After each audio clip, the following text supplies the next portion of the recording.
Formally going to start our session. और आज का लेक्चर थोड़ा सा थ्योरेटिकल भी होगा और आज मैं आपको थोड़ा सा वे फॉरवर्ड भी दूंगा कि हम लोगों ने आगे फर्स्ट टॉपिक कौन सा करना है, उसको कैसे लेके चलना है। सही है, तो इसमें लेट्स स्टार्ट।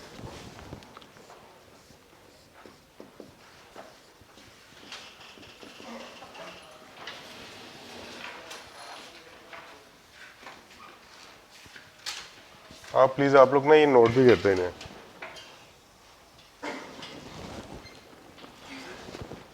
मैं कह रहा हूँ नोट भी करते हैं साथ साथ।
यहाँ तक आ रहा है नज़र आपको बेटा? सबको आपको आ रहा है बेटा नज़र? यहाँ तक आ रहा है आपको? आपको तो आ रहा होगा। कहाँ तक नज़र आ रहा है आपको? पे बाय पीरियड बेटा इसके आगे काउंटिंग रेट ऑफ रिटर्न। सही है, ये नज़र आ रहा है आपको? चलो,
ठीक है, सबको नज़र आ रहा है ना डिस्काउंट?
कौन सा बेटा?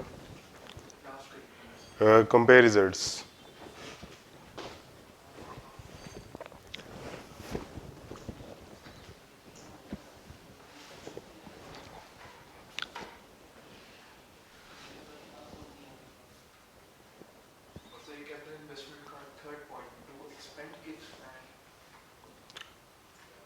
टू एक्सपेंड कर लो, एक्सपेंशन कर लो एक ही बात।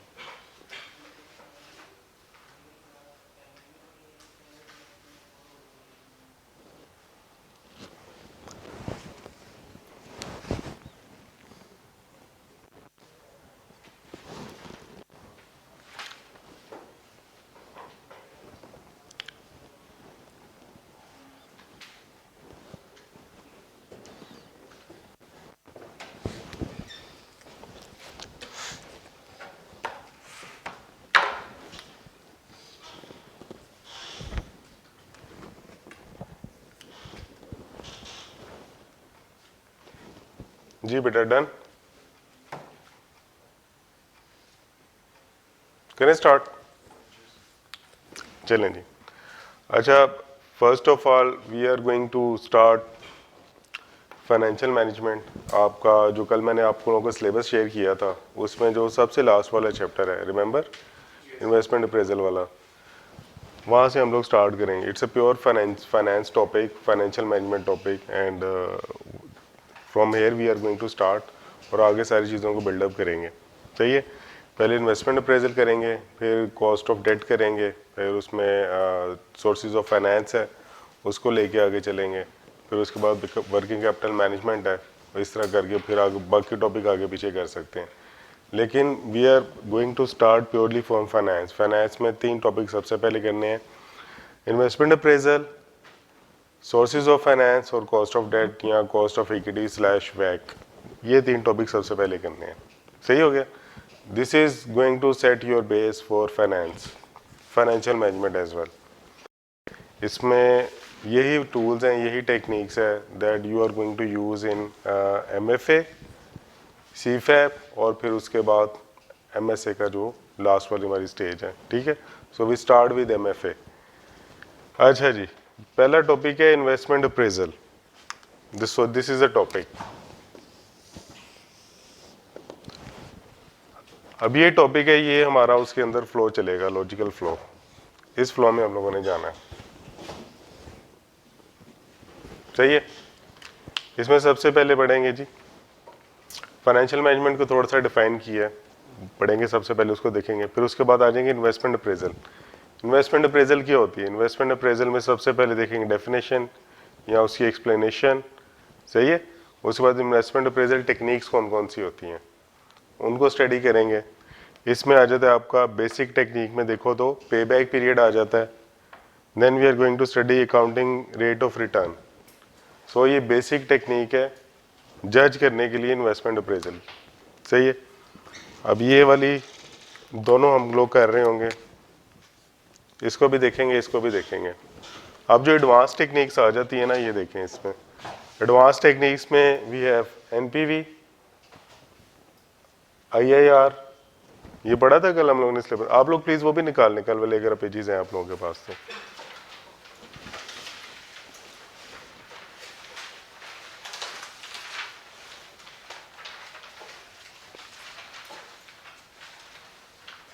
बिल्कुल लास्ट वाला चैप्टर है, एनालिसिस में भी लास्ट टॉपिक होगा जिसमें से क्वेश्चन आ रहा है हर टाइम में।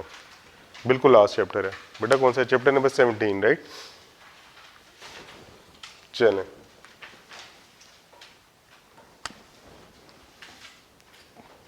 इन्वेस्टमेंट अप्रेजल की जो बेसिक टेक्निक है, पे back period, accounting rate of return, और एडवांस टेक्निक में कौन सी रहती है ये मैंने लिखा ही नहीं यहाँ पे। ओहो, एडवांस्ड टेक्निक्स। एडवांस्ड टेक्निक में सबसे पहली कौन सी है?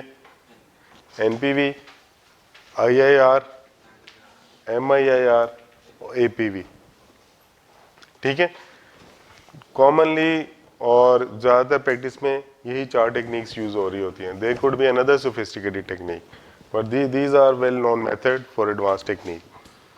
एनपीवी हम लोग करेंगे, आप लोगों ने देखा होगा, आप लोगों के सिलेबस में है, देख लें भी आप, चैप्टर नंबर 17। उसके बाद IIR, MIIR, ये हमारे सिलेबस में नहीं है, ये CFAP में है, ये हमने नहीं करनी। फिर आगे आ जाती है APV, APV भी हमारे सिलेबस में नहीं है, ये भी नहीं हमने करनी। जी APV बेटा CFAP के लेवल पे है और MSA 2 लेवल पे भी होगी डेफिनेटली। CFAP लेवल पे तो मस्ट है ना, कुछ उसके लिए भी तो उसने छोड़ना है ना, CFAP के लिए भी इतनी मुश्किल नहीं है, ये भी मेन ये है। सही हो गया, आपको समझ लगी है कि इन्वेस्टमेंट अप्रेजल भाई है क्या। आज मैं आपको पूरा ओवरव्यू देना है ताकि नेक्स्ट ये वाला जो हमारा टॉपिक है इज़ द लॉन्गेस्ट टॉपिक, और ये इसमें आप लोगों की बेस भी सेट होनी है और बड़े आराम आराम से चलना है। तो मैं आपको इसलिए सारा ही पहले ओवरव्यू दे रहा हूँ, रोड मैप दे रहा हूँ, ताकि बीच में आप लोगों को ये ना लगे कि यार कहाँ गुम हो गए हैं, क्या कर रहे हैं हम लोग। सही है, ताकि आप लोगों को पहले ही रोड मैप पता हो, हेड्स अप हो आप लोगों के लिए। तो this is basically a heads up. Investment appraisal technique में हमारा मकसद क्या है, कुछ हमने बेसिक टेक्निक सीखनी है, एडवांस टेक्निक सीखनी है। सही है, ये हमारा बिल्कुल एंड रिजल्ट, हमने ऑब्जेक्टिव अचीव करना है। Payback period, accounting rate of return, NPV, IIR, ये दो चीज़ें हमने यहाँ पे मेनली सीखनी है। अब इसको सीखनी कैसी है, रोड मैप क्या होगी इसकी। अच्छा देखें, इसमें सबसे पहले present value of money concept, बिल्कुल आराम से स्टार्ट करेंगे। आप लोगों ने शायद उसमें पढ़ा होगा PRC में प्रेजेंट वैल्यू ऑफ मनी का कॉन्सेप्ट, NPV वगैरह, वहाँ से हम लोग स्टार्ट करेंगे। थोड़ा सा अब इसको लेवल को बढ़ाएंगे। So there we are going to start present value of money. उसके बाद हम पढ़ेंगे IIR। IIRR क्या होता है, पढ़ा हुआ है आपने PRC में, पढ़ा बेटा, क्या होता है?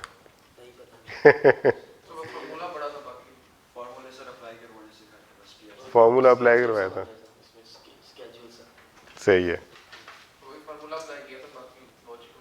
बाकी क्या था, लॉजिक को याद है उसकी कुछ नहीं पढ़ी, चले इंशाल्लाह पढ़ेंगे। No worry. अच्छा इसलिए छोड़ी हुई थी, चलो कोई बात नहीं, यहाँ पे पढ़ लेंगे, डोंट वरी। अच्छा ये अगर, अच्छा मैं आपको ये भी बताऊँ, मज़े की बात आपको यहाँ पे एक और ऐड करूँ, जब भी हम फिजिबिलिटी बनाते हैं ना कोई भी, किसी भी कंपनी की या किसी भी प्रोजेक्ट की, NPV और IIR, इसके बगैर तो काम ही नहीं होता। कोई भी प्रोजेक्ट की आपने फिजिबिलिटी बनानी है या आप उसने फाइनेंस मॉडलिंग करनी है, फाइनेंशियल मॉडलिंग करनी है, फॉर दैट मैटर आप बिजनेस वैल्यूएशन भी करने जा रहे हो, सेल साइड हो बाय साइड हो, ये दोनों चीज़ें ज़रूर, इसकी इतनी इंपॉर्टेंस है। एग्जाम के पॉइंट ऑफ व्यू से तो है ही है, प्रैक्टिकली भी इसकी इतनी इंपॉर्टेंस है। जी बेटा, वो रेट है जिसके ऊपर आप जब इन्वेस्टमेंट सीख करते हैं तो कॉस्ट मतलब लॉस नहीं होता आपको। नहीं बेटा, IIR वो NPV वो कुछ और बात है, लेकिन IIR का जो सिंपल कॉन्सेप्ट है ना बेटा, वो ये है कि अगर मैं किसी प्रोजेक्ट के ऊपर पैसे लगा रहा हूँ तो मुझे एक्चुअल में कितना रिटर्न कमा के दे रहा है। This is IIR, simple, keep it simple, very simple. कि मैं एक प्रोजेक्ट है उसके अंदर, फॉर एग्जांपल मैं एक प्रोजेक्ट के अंदर 2 बिलियन लगा रहा हूँ, तो वो 2 बिलियन मुझे कितना पैसा कमा के देगा। आप बिल्कुल आप कहते हैं कि यार उसके ऊपर आपको 400 मिलियन आपने कमा लिया, तो कितना, 400 मिलियन को डिवाइड करोगे 2 बिलियन के साथ, कितना बन जाएगा, तकरीबन 20%। तो वो अकाउंटिंग रेट ऑफ रिटर्न में सिंपल बात है, रेशियो लगाइए, आपने कहा जी 20% आ गया, क्या बात है, ज़बरदस्त। लेकिन जब आप प्रेजेंट वैल्यू ऑफ मनी का कॉन्सेप्ट इन्वॉल्व कर लेते हो और उसके ऊपर एक सोफिस्टिकेटेड टेक्निक IIR अप्लाई करते हो, तो आपको पता चलता है कि आपका project over the period of time, it may be 5 years और 10 years, उस समय कितना पैसा कमा के दे रहा है, keeping in mind present value of money concept. तो वो IIR है, एक्चुअल रिटर्न, आज की वैल्यू। सही हो गया, ये IIR होता है। NPV वो रेट, NPV में जो रेट यूज होता है ना, रिक्वायर्ड रेट, वो रिक्वायर्ड रेट होता है कि मैं कितना चाह रहा हूँ। अगर मैं चाह रहा हूँ 15%, तो 15% के ऊपर प्रोजेक्ट प्रॉफिट में या लॉस में है। IRR में आप कोई रिक्वायर्ड रेट नहीं डालते, IRR खुद बताते हैं कि प्रोजेक्ट के अंदर वर्थ कितनी है। सही हो गया। अभी कितना चल रहा है काइबोर?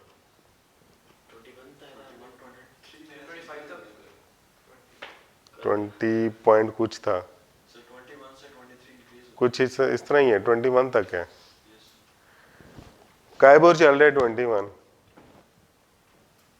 एक मैं प्रोजेक्ट वैसे डिस्कशन करते हैं, काइबोर 21 चल रहा है, मैंने एक प्रोजेक्ट स्टार्ट किया डेवलपमेंट का, वो मुझे कमा के दे रहा है 15%। करना चाहिए नहीं करना चाहिए? जी बेटा, बैंक से 20% अर्न कर रहे हो, कौन करेगा बेटा? करना चाहिए। मेरा रिक्वायर्ड रेट ऑफ रिटर्न है 18%, काइबर मार्केट में चल रहा है 21%।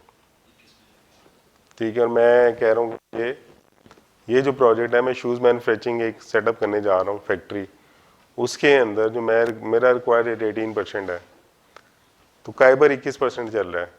तो क्या मैं सही सोच रहा हूँ? क्या करूँ? प्रोजेक्ट करना चाहिए नहीं करना चाहिए? बेटा क्यों? थोड़ा सा लाउड बोलो। हाँ वेरी गुड। मैं अपनी एक्सपेक्टेशन ही गलत सेट कर रहा हूँ, मैं पागल हूँ, मैं 18% मांगूंगा, 21% तो बैंक में रख के मिल रहा है। और इसके ऊपर स्प्रेड अलग है। स्प्रेड होता है कि जो स्प्रेड का पता है आपको? जो आप में भी आप लोगों का किसी का एक्सपीरियंस हुआ हो कि आप लोग गाड़ी लेने जाते हो, बैंक से फाइनेंस लीजिंग कराने जाते हो, तो कहते हैं काइबर प्लस 2%, काइबर प्लस 3%। तो वो जो काइबर प्लस 2% या 2% की जो ले रहा है बैंक या 3% चार्ज कर रहा है ना, वो स्प्रेड होता है, उसको स्प्रेड बोलते हैं, जो बैंक खुद चार्ज कर रहा होता है। सही है। बाय द वे अभी काइबर कितना है? 21%, और एक बैंक है वो 20% फिक्स पे दे रहा है कार फाइनेंसिंग। इसमें भी एक कहानी है, ये आगे जाके डिस्कस करेंगे इंशाल्लाह, आज की बात रह जानी है। चलें, ठीक हो गया। आपको पता चल गया कि यार इन्वेस्टमेंट अप्रेजल में करना क्या है, पहुंचना कहाँ पे एंड पे। एनपीवी और IRR ये हमने सीखना है, ये हमारे सिलेबस में नहीं है दोनों चीज़ें, ये सीफैप में है, और ये बिल्कुल छोटू सी बेसिक सी टेक्निक्स हैं। सही है, एक तो हमने कवर भी कर ली है। सही है, कोई प्रॉब्लम किसी को यहाँ तक? चलो गुड है। अच्छा, इसका वे फॉरवर्ड है, इसको अचीव कैसे करना है, इसको सारा इसका मैप क्या है? पहले हम लोग पढ़ेंगे present value of money. Present value of money का कॉन्सेप्ट है, उसको सीखेंगे, उसको पढ़ेंगे, उसको थोड़ा सा प्रैक्टिस करेंगे। Then we move on to IRR, internal rate of return क्या है, उसको सीखेंगे। सही है। फिर उसके बाद है डिफरेंट टाइप्स ऑफ एन्युटी, ये तो आप लोग ने ये भी किया होना, सुना सुना लग रहा है सारे बच्चों को, एन्युटी। सही हो गया। फिर उसके बाद है जी डिफरेंट टाइप्स ऑफ परपेचुटी, ये भी एन्युटी के साथ ही ऑलमोस्ट। अब यहाँ तक तो आपने की हुई थी सारी चीज़ें, अब थोड़ी सी चेंज होने लगी है कहानी। Discounting with non annual cash flows.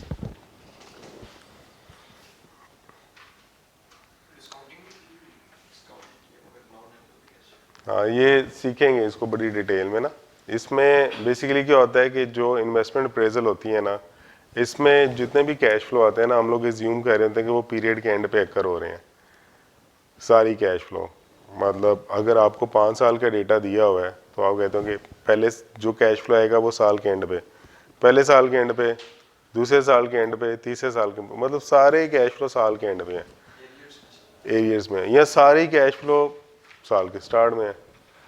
तो अगर कुछ इस तरह का आ जाए कैश फ्लो, वो कहते हैं कि एक साल, एक महीने के शुरू में, एक महीने के एंड में, एक बीच में है, फिर उसको कैसे हैंडल करना है। सही है, वो यहाँ पे सीखेंगे। डिस्काउंटेड पे बैक पीरियड, फिर इस टेक्निक को सीखेंगे। Then we move on to adjustment. Adjustment final counts याद है आपको? क्या statement of comprehensive income and statement of financial position, ऐसे ही है। पहले स्टार्ट में कैफ वन में तो बिल्कुल छोटी सी होती है, फिर उसके बाद कोई एडजस्टमेंट वगैरह आनी शुरू होती हैं। PRC में भी अब आ गई है। हाँ जी, अभी इसी टाइम से बना है ना, लास्ट टाइम से। हाँ नई स्कीम, बिल्कुल ऐसे ही है। उसमें देखो, आप जब फाइनल अकाउंट बनाते हो पहले तो नॉर्मल वाले बना रहे हो तो बड़े आराम से चल रहे होते हैं, फिर उसके अंदर एडजस्टमेंट आती है इन्वेंट्री की, इन्वेंट्री को कैसे हैंडल करना है, फिर उसके अंदर और कौन कौन सी प्रोविजन फॉर डाउटफुल डेट आ जाती है, बैड डेट्स आ जाते हैं, और कौन सी डेप्रिसिएशन आ जाती है। तो क्या करते हैं कि आपको पहले फाइनल अकाउंट बनाना सिखाते हैं, स्टेटमेंट ऑफ कॉम्प्रिहेंसिव इनकम, फिर स्टेटमेंट ऑफ फाइनेंशियल पोजीशन, फिर उसके अंदर छोटी छोटी एडजस्टमेंट डाल के सिखाते हैं कि यार अब इसको कैसे लेके चलना है, एक एक एडजस्टमेंट करके आप सीखते हो, राइट। तो अब यहाँ से हम बिल्कुल जो ये टूल्स हैं छोटे छोटे, इनको टूल्स को सीखते आएंगे, अब यहाँ भी आगे तकरीबन एक थोड़ा सा एक लेवल पे पहुँच जाएंगे, एक बेसिक क्वेश्चन के, इन्वेस्टमेंट अप्रेजल और IRR के। फिर इसके बाद एंड पे जाके हम यहाँ पे क्या सीख रहे होंगे, एडजस्टमेंट्स। उसमें कौन कौन सी एडजस्टमेंट है, सबसे पहली इन्फ्लेशन, टैक्सेशन, टैक्सेशन को कैसे हैंडल करना है, वर्किंग कैपिटल को, और अगर कोई एनी अदर एडजस्टमेंट कोई आई कैप ने दी हुई तो उसको देखेंगे आपके सिलेबस में। मैंने देखा, स्टडी किया, वैसे इसके अलावा कोई और एडजस्टमेंट नहीं है। और मज़े की बात, ये वाली एडजस्टमेंट करनी है, ये वाली है, और ये वाली नहीं है एडजस्टमेंट, लेकिन मैं आपको कराऊंगा, थोड़ा सा हल्की सी कराऊंगा क्योंकि ये आ भी सकती है, आई कैप का कोई पता नहीं है, थोड़ा सा इसको हम करेंगे, बिल्कुल हल्का सा टच देंगे वर्किंग कैपिटल को, और उसके बाद की एनी अदर एडजस्टमेंट रह जाएगी। तो इसको करके इंशाल्लाह यहाँ पे हम अपना टॉपिक फिनिश कर रहे होंगे, सही है। अभी तो स्टार्ट नहीं किया मैं आपको बताया था ये वे फॉरवर्ड है, अब आपको पता हो गया यार ये करना है, इतने दिनों में आगे चलना है, you don't, so that you don't feel uncomfortable, सही है। इस पे हमें काफ़ी टाइम लगना है सारे को अचीव करते हुए, और इसकी वर्थ कितनी है देखें ज़रा अपने उसमें लास्ट पेज पे देखें, 15 मार्क्स। अब आपको तो बिल्कुल लग रहा है कि यार ये तो 15 मार्क्स का है, तो कुछ सोच रहे होंगे यार बड़े अच्छे वर्थ है इसकी टॉपिक की, और 15 मार्क्स मेरे कवर हो जाएंगे। कुछ सोच रहे होंगे कि यार इतना टाइम है, क्या है, समझ नहीं लग रही, आइसोलेटेड कुछ सोच रहे होंगे टॉपिक।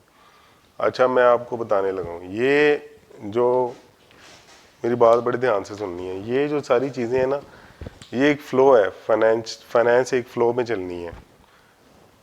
ऑल्दो ये 15 मार्क्स का है, जब हम यहाँ से स्टार्ट करेंगे हम 15 मार्क्स को भी कवर कर रहे होंगे, और हम जो उसके ऊपर आने वाले टॉपिक्स हैं उनकी भी बेस सेट कर रहे हैं। उसके बाद एक टॉपिक है cost of debt, cost of equity, देखें कौन सा चैप्टर है,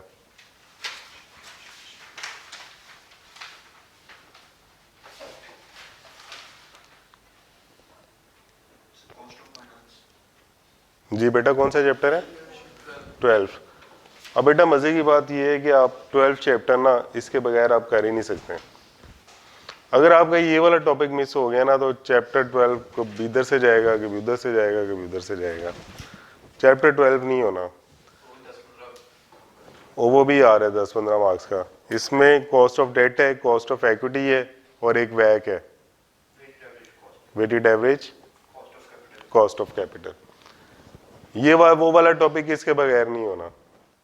उसके बाद एक टॉपिक है सोर्सेज ऑफ फाइनेंस, उसके बाद वो करना है।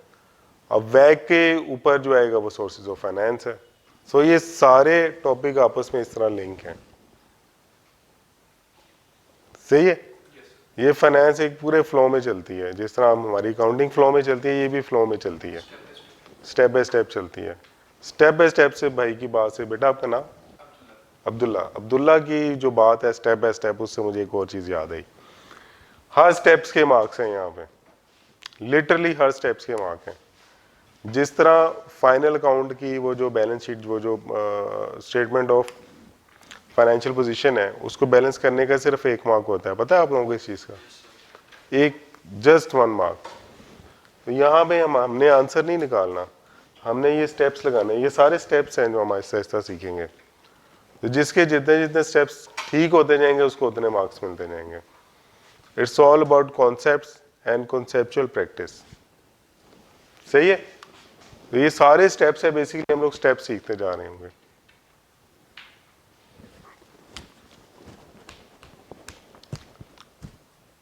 यहाँ तक किसी का कोई क्वेश्चन तो प्लीज़ मुझे बताएं आप। अच्छा, इसके मैं आपको ना नोट्स इस वीक में थोड़ा सा मैं लेट हूँ, तो इंशाल्लाह by the end of this weekend notes वगैरह भी मैं रेडी कर लूँगा।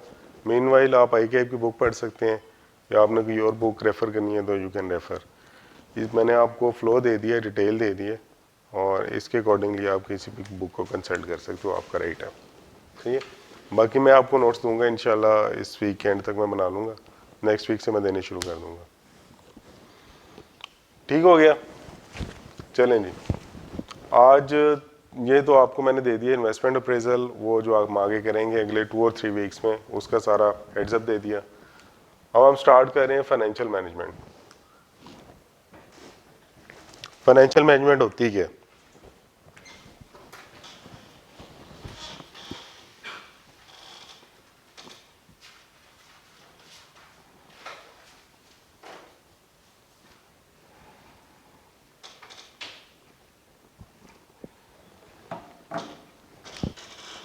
फाइनेंशियल मैनेजमेंट बेटा,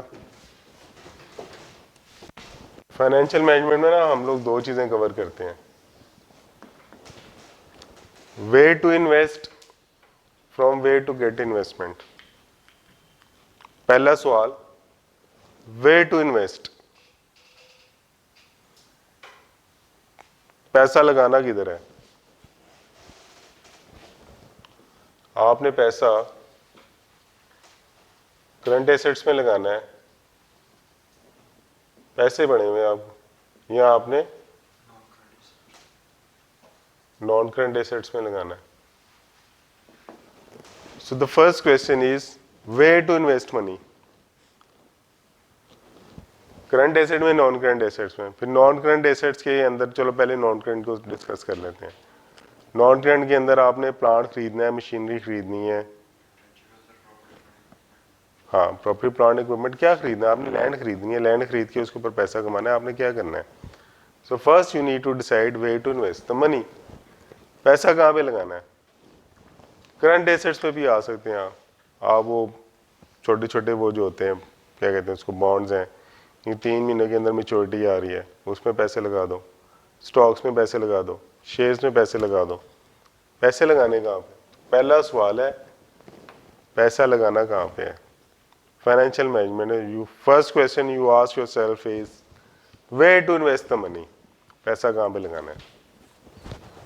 दूसरी बात तो बाद में करेंगे ना। अगली बात है where to get the investment.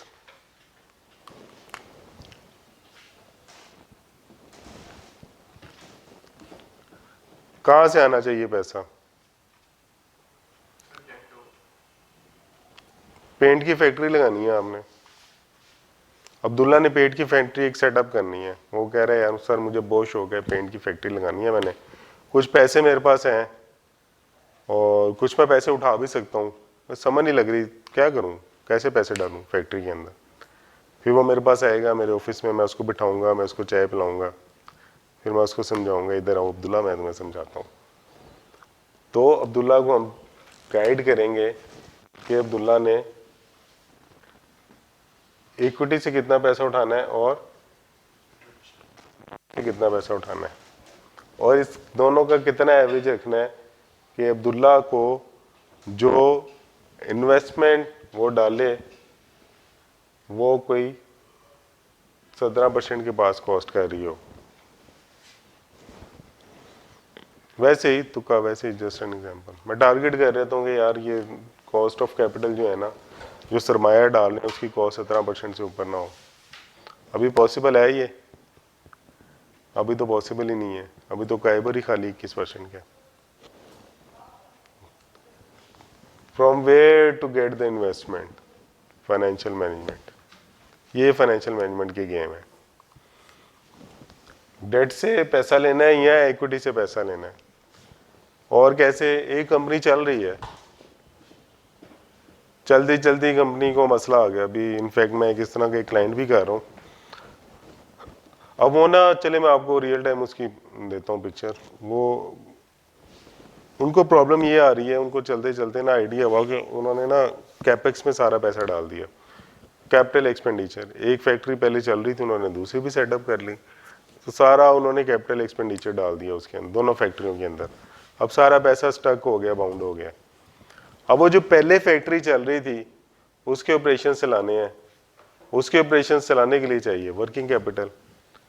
Working capital है नहीं, पैसे हैं नहीं, सेल्स हो रही हैं, आ रही हैं, जितने सेल्स होती हैं उतने खर्चे हैं, वो कंज्यूम हो जाती है और वो सरप्लस में कोई पैसा ही नहीं बच रहा, इक्विटी में कुछ भी नहीं जा रहा। अब वो कह रहे हैं जी हमें पैसा चाहिए, पैसा चाहिए ताकि वर्किंग कैपिटल को घुमा लें थोड़ा सा। अब उनके पास क्या क्या ऑप्शन है पैसा इकट्ठा करने की या रेज करने की? बॉन्ड्स इशू कर दें, शेयर्स वगैरह इशू कर सकते हैं, ठीक है। डिवेंचर्स, प्राइवेट लिमिटेड कंपनी है।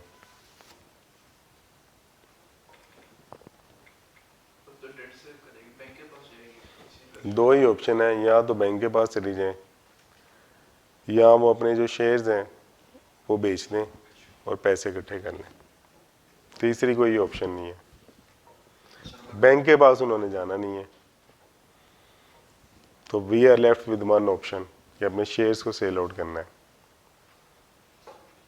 सही है। तो ये this is financial management, where to invest from where to get the investment. अच्छा, इसमें ना एक और फाइनेंशियल मैनेजमेंट होती है, आपको शायद पहले किसी ने बताया भी हो, सिखाया भी हो। क्या करते हैं कि अपना एक, मैं फाइनेंस मैनेजर हूँ तो मैंने डे टू डे कंपनी के ऑपरेशंस रन करने हैं, या मैं CFO हूँ तो मैंने day to day operations run करने हैं। मैं क्या करूँगा, अपनी बैंक स्टेटमेंट देखूंगा, मैं देखूंगा मैंने अपने वेंडर्स को कितने चेक छोड़े हुए हैं और मेरे रिसीवेबल्स कितने खड़े हैं, उसके हिसाब से मैं मैनेज कर रहा हूँ। तो वो भी फाइनेंशियल मैनेजमेंट आ जाती है, लेकिन वो उसमें वो एक छोटी इतने इस लेवल की फाइनेंशियल मैनेजमेंट है, but that is also important.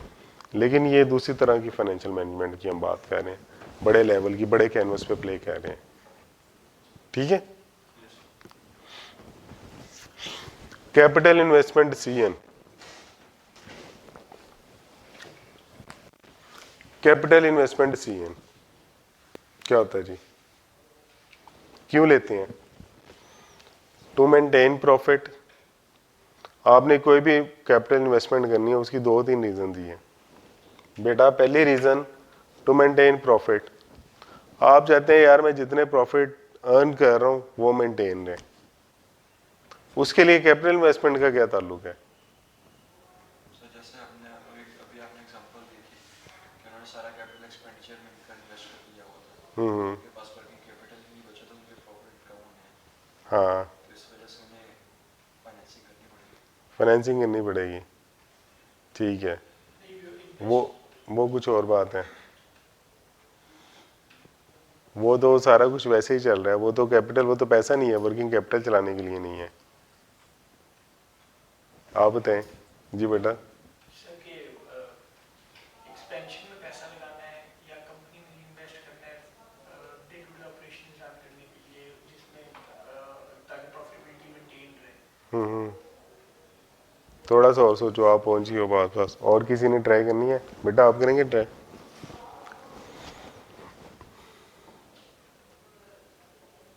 चलो कोई बात नहीं, मैं कर देता हूँ, टेंशन नहीं लेनी। टू मेंटेन प्रॉफिट, ये सबसे मुश्किल एग्जांपल है। क्या होता है बेसिकली कि आपकी जो कोई भी आप एक कंपनी चला रहे हो, वो कंपनी का एक प्लांट पे डिपेंडेंट है, उस प्लांट से प्रोडक्ट बन रही है, कोई भी प्रोडक्ट बन रहा है, paint for that matter paint बन रहा है, आपका प्लांट लगा हुआ है, उसमें से पेंट बन रहा है, पेंट बना के हम, पेंट हमारा प्रोडक्ट है, उसको हम बेच के निकल जाते हैं। अब क्या हुआ कि over the period of time वो जो प्लांट था उसमें वेयर एंड टेयर आ गई। अब वो पहले बनाता था 1 लाख यूनिट, अब वो बना रहा है 90,000 यूनिट, तो हमारी प्रॉफिटेबिलिटी थ्रेटेंड हो गई, क्योंकि हम यूनिट ही नहीं उतने बना पा रहे। हम उतने यूनिट नहीं बना पाएंगे तो हम उतना प्रॉफिट भी नहीं अर्न कर पाएंगे। तो हमें डिसीजन लेना पड़ेगा that we need capital investment. May be 90% capacity पे तो मैं नया एसेट ना लूँ, 80% पे भी ना लूँ, शायद 70% आ जाए तो मैं कहूँ भाई चलो इसको निकालो, इसको रिप्लेस करो, नई मशीनरी लेके आओ, ज़्यादा यूनिट बनाओ। 1 लाख बना रहा था 1,40,000 बनाओ, सेल्स टीम्स को भी बुलाऊँ, बिठाऊँ, भाई ये बेच के आने हैं यूनिट। इस तरह बिजनेस रीवैम्प होते हैं। कैपिटल इन्वेस्टमेंट डिसीजन जब आती है तो उसमें पूरा जो फिजिबल प्लान बनता है वो इसी तरह बनता है कि अब 1 लाख है 140 पे चले जाएंगे तो क्या होगा। इस तरह की केस स्टडीज इंशाल्लाह हम लोग करेंगे जब एनपीवी और आईआरआर के लास्ट में सवाल कर रहे होंगे ना, जो लास्ट क्वेश्चंस होंगे उनके केस स्टडीज वो हम यही कर रहे होंगे। वो बता देगा कि एक कंपनी चल रही थी, अब वो चाहते हैं प्रॉफिट इंक्रीज करें, तो अब बताएं क्या करना है। दूसरी रीज़न क्या हो सकती है टू इंक्रीज प्रॉफिट, ये मेरा ख्याल है मैं बीच में कवर कर गया हूँ कि आप चल रहे हैं प्लांट आपका, आप कहते हैं कि नहीं लाख यूनिट है तो लाख यूनिट से तो हमारा कुछ भी नहीं बन रहा, so we should make something like 150,000 units, तो चलो भी प्लांट चेंज कर लो। कैपिटल इन्वेस्टमेंट करते हैं, नया प्लांट लेके आते हैं, नई टेक्नोलॉजी आ गई, ओहो नई टेक्नोलॉजी आ गई, कम पैसों में नई टेक्नोलॉजी मिल रही है, आप अपना प्लांट रिप्लेस कर देंगे, कैपिटल इन्वेस्टमेंट डिसीजन ले लेंगे आप, सही है। टू एक्सपैंड,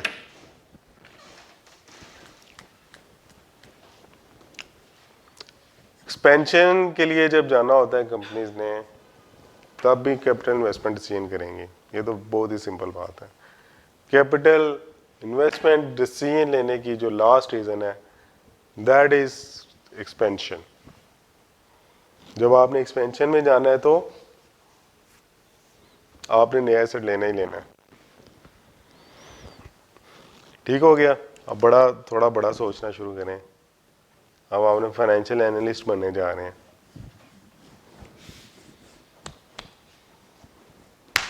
ठीक हो गया। यहाँ तक कोई मसला, किसी को कोई इशू, ये मैं आपको ओवरऑल पिक्चर दे रहा हूँ। फाइनेंशियल मैनेजमेंट क्या होती है, कैपिटल इन्वेस्टमेंट डिसीजन क्यों लेते हैं हम लोग, एनपीवी आईआरआर में is all about capital investment decision.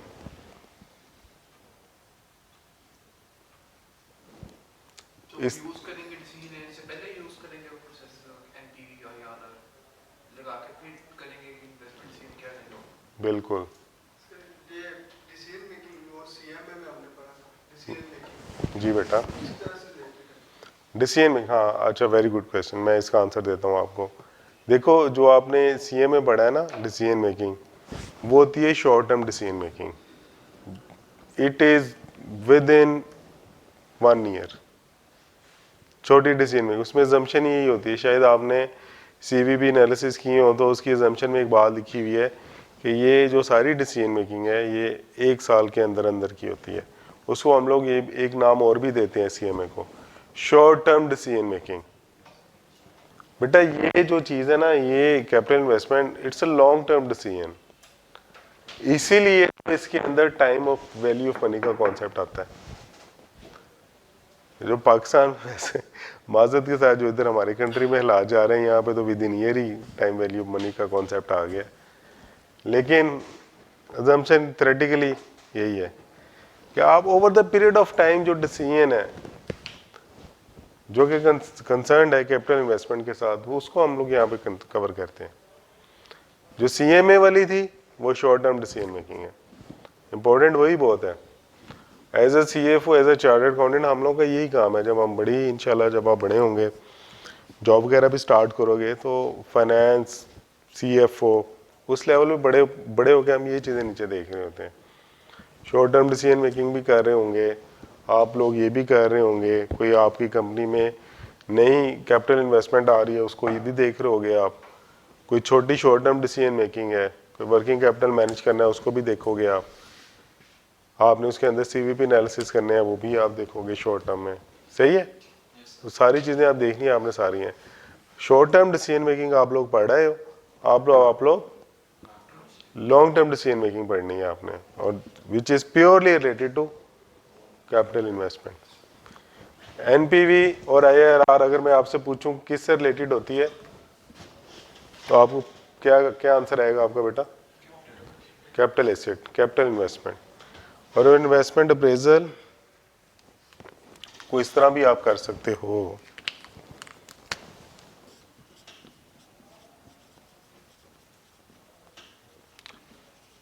to praise the investment.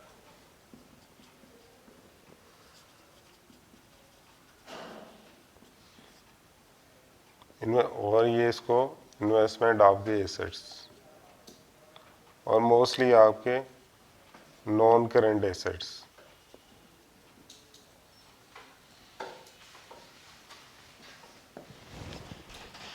Investment appraisal किसकी होनी है, अप्रेज किसको करना है, नॉन करंट एसेट को। ठीक है, आज का लेक्चर बड़ा कॉन्सेप्चुअल है, थ्योरेटिकल शायद आपको लग रहा हो, लेकिन but it's very conceptual.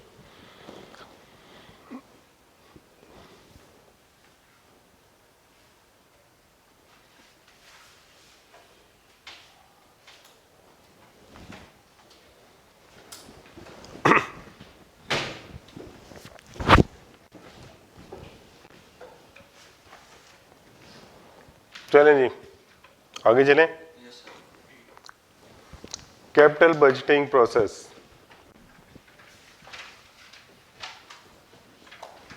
Abdullah ने भी एक क्वेश्चन किया था कि सर ये जो सारा काम है एनपीवी शीवी, ये जो सारी आप चीज़ें निकाल रहे हैं, ये आप प्रोजेक्ट स्टार्ट करने से पहले ही निकाल रहे होंगे, तो उसका ये आपको आंसर देने लगा। कैपिटल बजटिंग प्रोसेस एक पूरा प्रोसेस होता है कंपनीज का। आप assume कर लो कि you are sitting in a room of a company या बीओडी की मीटिंग में आप बैठे हुए किसी भी कंपनी के। क्या होगा, investment need to be identified. सबसे पहले आप आइडेंटिफाई करेंगे कि आपने इन्वेस्टमेंट करनी है, कौन सी करनी है, कैसे करनी है, पहले स्टेप में। ठीक है, बीओडी बैठी, उन्होंने कहा कि हम लोगों ने इन्वेस्टमेंट करनी है, हम लोगों ने एक नई मेडिसिन बनानी है, उसका प्लान निकालना है। या हमने पहले ह्यूमन में काम कर रहे थे, हम लोग वेटनरी में जा रहे हैं, वेटनरी में हम लोगों ने इन्वेस्टमेंट करनी है। बीओडी की मीटिंग होगी, वहाँ पे सारे लोग बैठेंगे, डिस्कशन करेंगे, तो वो आइडेंटिफाई करेंगे इन्वेस्टमेंट नीड इज आइडेंटिफाइड। वो नीड को आइडेंटिफाई करते हैं कि यार we need to go into veterinary business. Why? Because there are less restrictions, market is huge, there are many small players in that segment, और बहुत अच्छा प्लेयर, मार्जिन बहुत अच्छे हैं, बड़ा अच्छा प्ले कर सकते हैं। आइडेंटिफाई होगी, चलो ठीक है, डन है, सही है, पहला स्टेप पूरा हो गया, इन्वेस्टमेंट को आइडेंटिफाई कर लिया बीओडी ने। Different options are available. पता किया मार्केट में R&D की, तो पता चला कि एक जर्मनी से मशीन आ रही है, अमेरिका से आ रही है, वियतनाम से आ रही है, सारी ऑप्शंस को स्टडी किया। डिफरेंट ऑप्शंस जो भी अवेलेबल थी, सारी उनकी इंफॉर्मेशन गैदर की, उनको स्टडी किया। सर ऑप्शंस किस चीज़ के? वेटनरी यूनिट को लगाने के लिए प्लांट की कौन कौन सी ऑप्शन अवेलेबल है पाकिस्तान के अंदर। पता चला एक ही ऑप्शन है, इंपोर्ट कर सकते हैं, मलेशिया से इंपोर्ट कर लो, यूएई से कर लो, यूक्रेन से कर लो, तो सारी ऑप्शंस को देखा। ठीक है, इंफॉर्मेशन गैदर्ड फॉर एसेट्स, फिर उनकी जो एसेट्स आए उनकी इंफॉर्मेशन को देखा कि उसकी लाइफ कितनी है, फिर उसके अंदर डेप्रिसिएशन कितनी है, कैपेसिटी कितनी है, फिर उसके अंदर और रिपेयरमेंट मेंटेनेंस कैसे होगी उसके अंदर, और क्या हो सकती है, रेजिडुअल वैल्यू क्या होगी उसकी।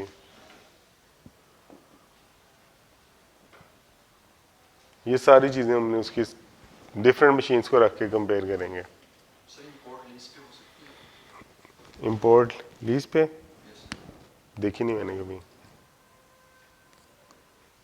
इंपोर्ट भी कराओ, लीज भी कराओ, जो हमारे मुल्क के लाते हैं, हमें कौन बाहर से लीज देगा, मैं खुद बताऊँ।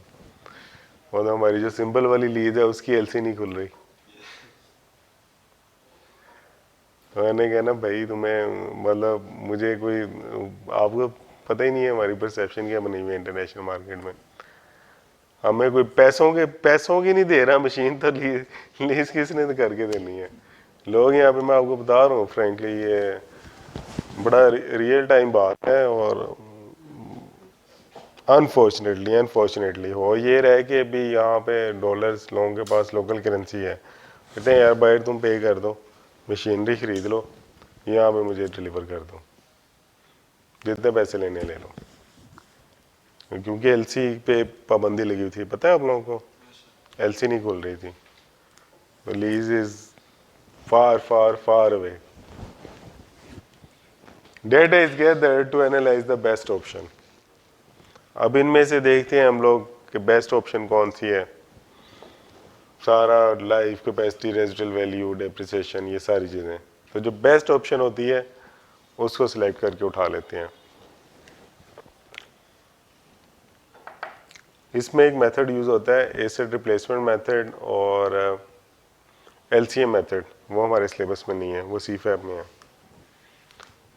एंड लें जी, फिफ्थ स्टेप आ गया आपका। फिफ्थ स्टेप में क्या होगा, आपने परचेज कर लिया ऐसे, ठीक है, आपने इसे परचेज कर लेंगे और कंपेरेबल रिजल्ट्स एंड पे जाके आपने देखना है कि आपका एंटिसिपेटेड क्या था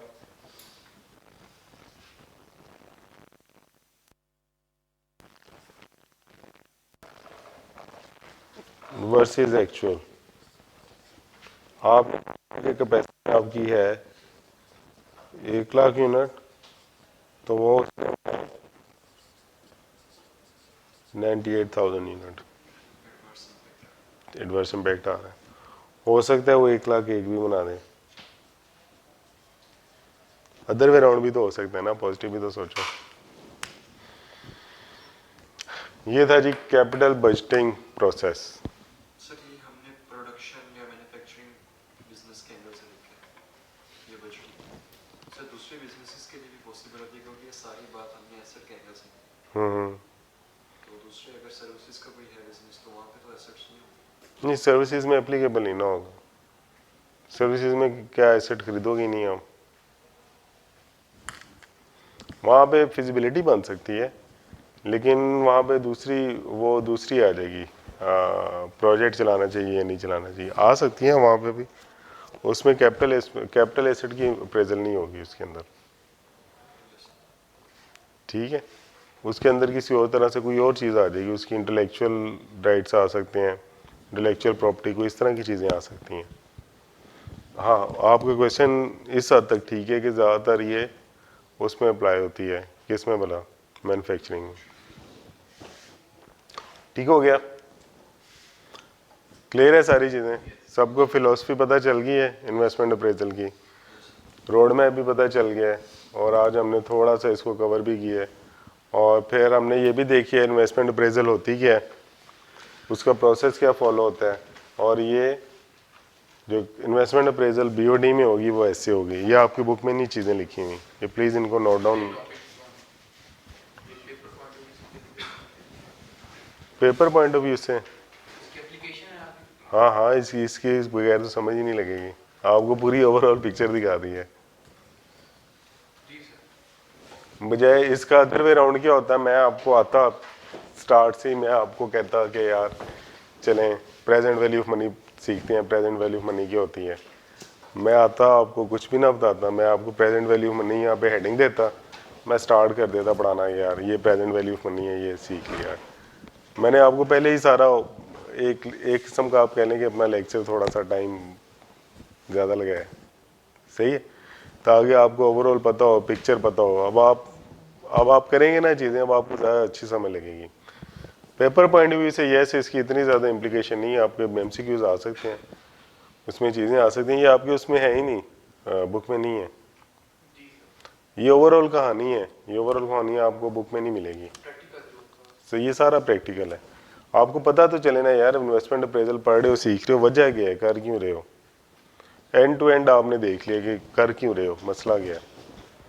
अब उसमें आराम से सीखते जाएंगे, एक स्टेप बाय स्टेप चलते जाएंगे, सही है। कल हम इंशाल्लाह स्टार्ट करेंगे यहाँ से पेबैक पीरियड से, काउंटिंग रेट ऑफ रिटर्न बड़ा इजी से है। प्लीज़ कैलकुलेटर्स आपने लेके आने हैं कल से, ठीक है, कैलकुलेटर्स, और आपके पास एक पेन और एक रजिस्टर होना चाहिए। डन। फिर यहाँ से हम लोग यहाँ करेंगे, फिर हम उस पर आगे प्रेजेंट वैल्यू मनी पे शिफ्ट कर देंगे, सही है। और you can consult any book including I cap की भी अच्छी बुक लिखी हुई है, मैंने देखी है उसकी बुक में, तो इंशाल्लाह नोट्स मैं आपको नेक्स्ट वीक से दे दूँगा। सर इसका फाइनेंशियल पोर्शन जी बेटा, टोटल प्रैक्टिस एंड कॉन्सेप्चुअल, मैंने आपको भी बताया है ना कि अगर आप ये टॉपिक मिक्स करके आप खुदा न खासा टॉपिक मिस हो गया किसी बच्चे से और वो कहता है मैं कॉस्ट ऑफ कैपिटल में आगे बैठ गया, नई चीज़ें समझ लगेंगी, बड़ी मुश्किल हो जाती है। कॉस्ट ऑफ कैपिटल मिस हुआ तो बैक नहीं समझ लगेगा,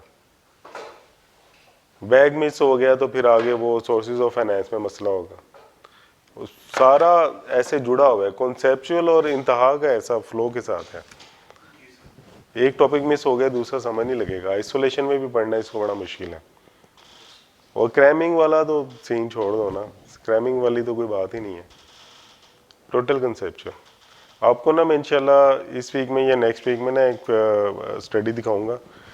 first I will arrange this multimedia, उसमें फिर मैं आपको ना एक प्रैक्टिकल फिजिबिलिटी भी दिखाऊंगा और उसमें आप ये भी देखिएगा कि उसके फाइनेंस के साथ साथ उसके अंदर जो मैनेजरियल पोर्शन है आपका, जिसको बिजनेस मैनेजमेंट कहते हैं, उसकी भी टोटल एप्लीकेशन हो रही होती है, वो भी सारी दिखाऊंगा इंशाल्लाह। वो मेरा आपसे प्रॉमिस है, वो भी आपको दिखाऊंगा। ठीक है जी, thank you so much guys, thank you.